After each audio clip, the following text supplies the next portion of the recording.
This is Mixla Production.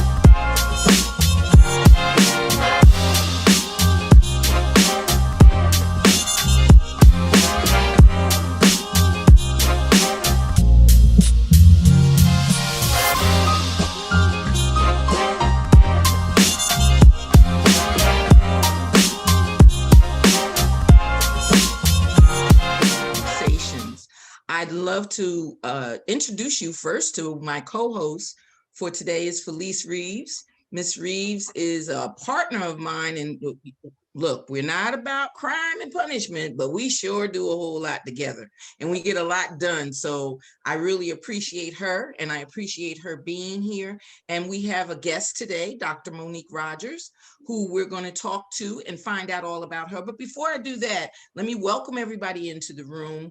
Welcome, welcome, welcome. We appreciate you. We love the idea that you want to be in audience with us, and we want to make sure that you get the full benefit of interviews and conversations. So I'm going to turn it over to Felice so she can introduce herself as well. Felice? Good afternoon or morning, wherever you reside. We're so happy that you have joined us today. I am so honored to be here. My name is Felice Reeves, as Nanette has said. I am an entrepreneur and I have many entities that I work with. And so I'm a celebrator of entrepreneurs. I love all things entrepreneurial. I feel that, again, it's your baby, and I'm here to help develop that baby and present to the world your baby in the best light possible, because that's what we want to do. and so again, I'm just honored to be here and so happy to meet you, Dr. Monique, and ready to get started. Okay, and I just want to let you guys know that if you want to take down messages, well, not messages, but if you want to take notes, please take notes. If you want to talk in the chat, please talk in the chat. If you want to ask questions, we are going to have a question and answer period later on. Once we find out what this marvelous woman of God does and how she works out different things, we want to make sure that she gets a chance to tell us who she is as well. During my introduction, I failed to tell you that I am the CEO of iPen Visions. I should have said that first, but I am the CEO of iPen Visions. And as Felice said, this platform is designed so that we can express who you are. It's not so much who we are, but it's who you are and what you do. We want you to have a platform. We're not always able to get on a platform and tell who we are and what we do. And we want to give you that opportunity. So that's the purpose of interviews and conversations. And I'm going to start out with reading this fantastic woman's bio and telling everyone who she is. Dr. Monique Rodgers is an international best-selling author, a global speaker, a prophetess, ordained minister, educator, entrepreneur, and a woman on a mission for God. Dr. Monique Rodgers completed her undergraduate at Oral Roberts University in Tulsa, Oklahoma. Being a first-generation college student, she didn't stop there. She went on to obtain her Master of Science degree from Colorado Technical University, where she maintained a 3.97 GPA. She then loved education so much that she went on to pursue her doctoral degree at Colorado Technical University in global leadership. That's who we have in front of us today, ladies and gentlemen. And I am so proud of not only your accomplishments, but proud of the fact that you chose us to become a platform for you. So Dr. Rodgers, unmute yourself, sweetheart, and tell us more about what you do and how you do it. Well, hello. Thank you so much, Nanette Buchanan, for having me today. And thank you, Felice Reeves. It's such an honor to be here. I am so gracious to God for this opportunity. One of the things that I do is I am the CEO of Write On LLC. So I am a writing coach. I am also a ghostwriter. So I help authors to get their books published. And so I have some new clients that I just got on this month. And I have a client whose book just got launched this past month. Her book is called COVID Kids. And so I was so excited to do my first ghostwriting experience in helping authors. And so my goal is to help over 100 authors to get their books published and written and ghostwrite over 100 books for people and help them birth out their babies. I kind of think of myself as the surrogate of books because I'm the one that's like the substitute, like the surrogate that's birthing the books out, and the kind of like the midwife and the surrogate together. So I'm just thankful to God that He has given me that gift. I started writing when I was 7 years old, and I was in school, and I started writing this book, and one of the students in the class, she saw it. She's like, you write books. We need to go around and sell this book. So she's like, this book can be a hit. So we went around. It was a book that I had written, and we took it around the school. Teachers were buying it for 25 cents. And we went to each classroom selling the book. They're like, let's staple it together. You have to make more of these. So we would just write books and staple them and pass them around the school and sell them for 25 cents. And then it was like, word got around. It's like, oh my God, we need to sell it for $1. So I started my writing experience very young. And love isn't that. it? Yes, I love yes. that. I need to take lessons from you. I love That's that. a way to get started. 25 cents to $1. That is phenomenal. Yes, yes. Increase Increase in the business. Increase. Yes, yes, definitely. Know your value and don't be afraid to go ahead and increase and understand the value that you offer. And yes, that's wonderful. Yes, yes. So much. Well, tell us something that was not in your bio or about your business. Tell us something that we wouldn't know, other than the fact that you're the surrogate mother of books, and and of course your experience starting at such a young age. You already had that business mind to make sure you had a price, and then raise that price once you know you got customers. You know that's a whole different outlook. But tell us something that people would be amazed about, that they wouldn't know through your bio and through a testimony that you may give. Tell us something different.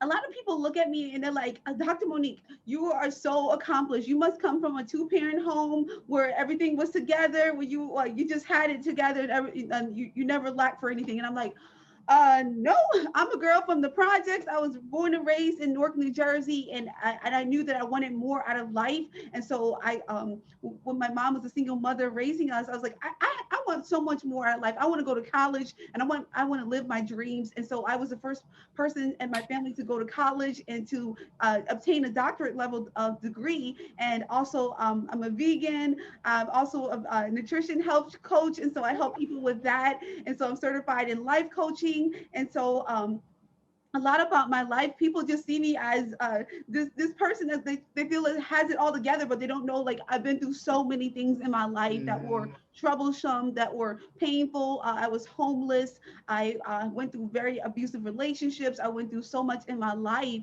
And by the grace of God, I'm where I am right now, and that God has given me so much hope to live for, and different things that He's helped me accomplish in life. Is all because of His grace, His mercy, and just Him loving me back to life, because I've been through so much. It's like literally, it felt like my heart was shattered. Like, I'm like, I am not going to be dealing with this anymore. I'm not going to go through this anymore. I'm not going to trust people anymore. And so God helped me. He literally gave me a gift of love to start loving people again, to no matter what they do to you, to just love them, forgive them, and move on, and don't be mad about it. And so He's graced me with that. And I really love that being able to connect with people. God, it just helps me to build bonds with people and connect with them and get to know them per se about their life, and get to know what they want to accomplish. And if it's a book, hey, if it's not a book, then that's okay. But I'm thankful for each opportunity. I call them book building moments, because I learned something about people, and I'm like, be careful, I'm gonna put this in the book. Yes, yes. Awesome. Well, Yes. that there were so many nuggets in that, and I appreciate you sharing that part, because again, as you just said, there's so many that look from the outside and have a perception of who you are and think that you had not one struggle in any given moment. Because to look at you, and it's like that saying is, thank you, Lord, that I don't look like what I've been through. Yeah. Baby, it looks like you ain't had not one struggle in life whatsoever.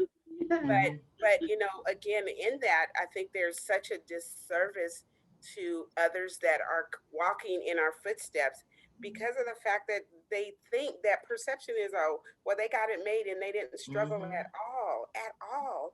And there's nothing further from the truth. The struggle is the normal thing, and it's a part of that. So in that, and one thing that stood out to me when you said that is your gift of love from God. What did that look like for you?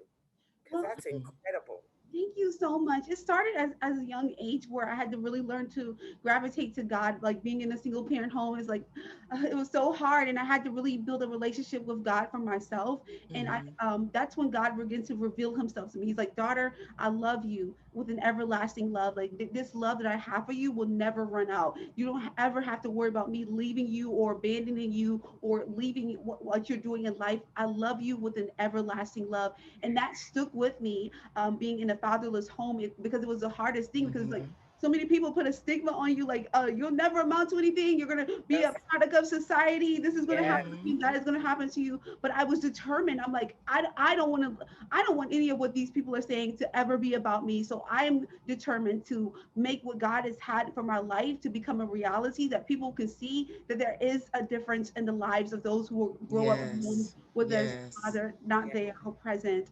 But God, my heavenly Father, whew, he Whew. was there the whole time, taking care of Mhm. me, loving me, Thank and you. I had to build a trust that is out of Mhm. this world. And people today, they ask me like, how were you able to believe God for the things that you believe for? And I Right. tell them it's because I built a trust relationship with God that I didn't know how to do at first, but He taught me that. He taught me how Mhm. to love. He taught me how to forgive. He taught me how to depend on Him as my Father. Because to Yeah. many people, that's foreign. It's like, how do you depend on God as your Father? Like, do you not know that you can have an earthly father? But I'm like, my dependence is on God. And because of my dependence for so many years on God being my father, I've now established a relationship with my father, who is now coming present into my life in the mid stages. And he's like, he just purchased a book from me. He's like, what do I need to do to support you in your preaching? What do I need to do to be there? And it's because Won't of, he do it? yes, God healed me of so many areas, because you can have that broken part in your life where you're like,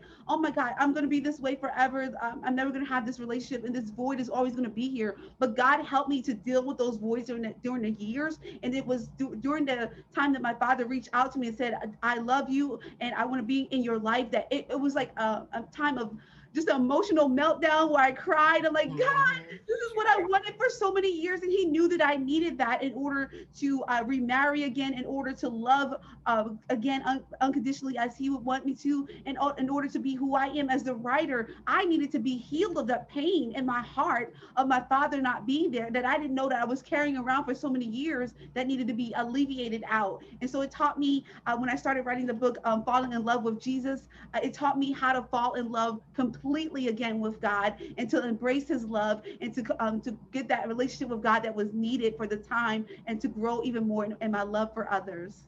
Ooh, Well, I Nanette. want to take a moment to just we're going to get into that deeply. We're going to get into that deeply. We want to pause for a moment because we do have in our replay, we do have our sponsors and we do have some commercials. So we just need to take a 10-second pause here so that the tape will come out correctly. So any questions, put them in the chat. If you guys are tuned in, please put any questions you have in the chat. We want to take this moment right now for a commercial break virtually. What does it mean to dominate?